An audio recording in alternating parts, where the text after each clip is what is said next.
Moni ndine Jake. Nkhani yathu ya lero ikutitengera pa dziko lapansi pompano ndiye mukhoza kugwira chakumwa tenticheze. Nde anthu aja anapita kuli mwezi aja abwerako. Takhala tikuyembekezera kuti akubwera akhalako 10 days ndipo abwerera. Eti akakankoyamba after zaka 50 anthu kupita kuli mwezi nkubwerako. Koma awawa break a record chifukwa chonena kuti anakazungulira kuseri kwa mwezi.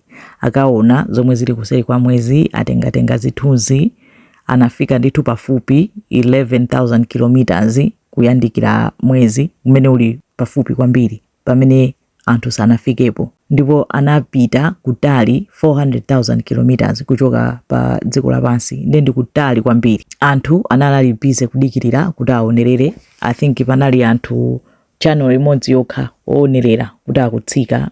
Pa YouTube channel ina inali anthu 2.5 million amaonera live, ena amaonera.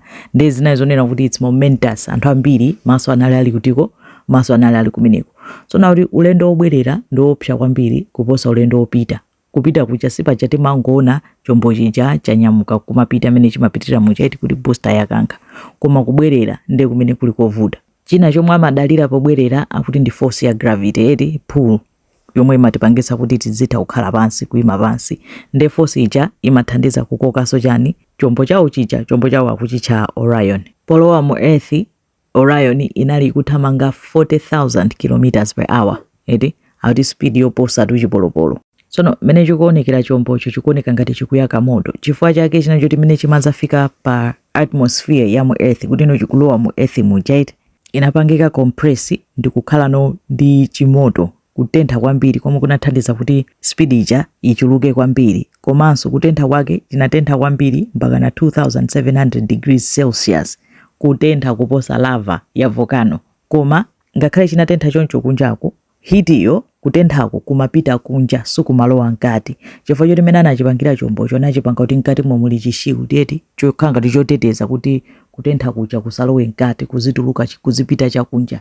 Nkona anthu onkatimo ali bwinobwino. Zinthu zake zoopsa koma zoti zakwanitsidwa ndithu. Komanso ati inapanga bounce eti kuti kulowa mu Earth mu sinangofikira kungolowamo ati inapanga bounce mene mapangira mwala ukatenga mwala ndikuvunga pa nyanja kapena pa madzi umakhala ngati wanjanja kukwera mwamba ndikulowaso. Ati ndi mmene napangira kuti nakanga kuti yanjanja nkupita mwamba ndikubwereranso nkulowa nokati kulowa mu Earth muno. Pamene yalowa mu Earth ndi pamene mbachano yamba kuoneka tonse timaona iti kapena nene kuti mene ikuonekera papa kuti nokuti ichepe speed pamene inatuluka zima parachute zija.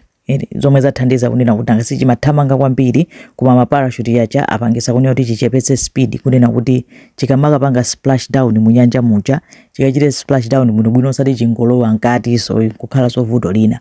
Koma chinachita chepa speed pang'ono imachepa speed pamene chimatsika kupita pamene pali nyanja. Apo mpamene anthu follow anapita mlengalenga acha Reed Wiseman, Victor Glover, Christina Koch ndi Jeremy Hansen apezeka kuti athaphira madzi muja afika. Neti pansi pompo kapena nditi mu nyanjamo munali timu ndithu yomwe imadikirira anali pa shipi. Muli medical team mmene momo muli anthu ochita zosiyanasiyana nangasi akuyenera kuwacheka kumene anapitako kuli radiation kuli zinthu zosiyanasiyana akhala kayi ndi ma medical check up aone kuti anthu ali bwinobwino kuyendanso.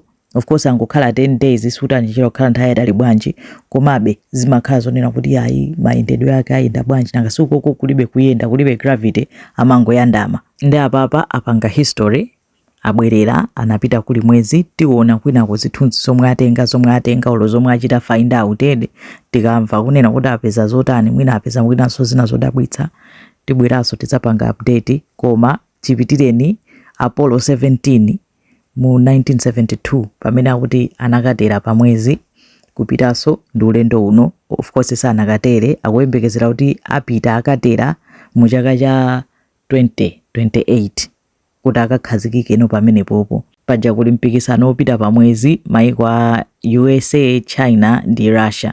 Nde tikozonera kuti pakali pano amene atsogola nangasi akazungulirako ndi a USA. Nde nkhani yake ndi imeneyo abwerako tawalandira tikuonera limodzi zinthu zozizwa zikoma kwambiri.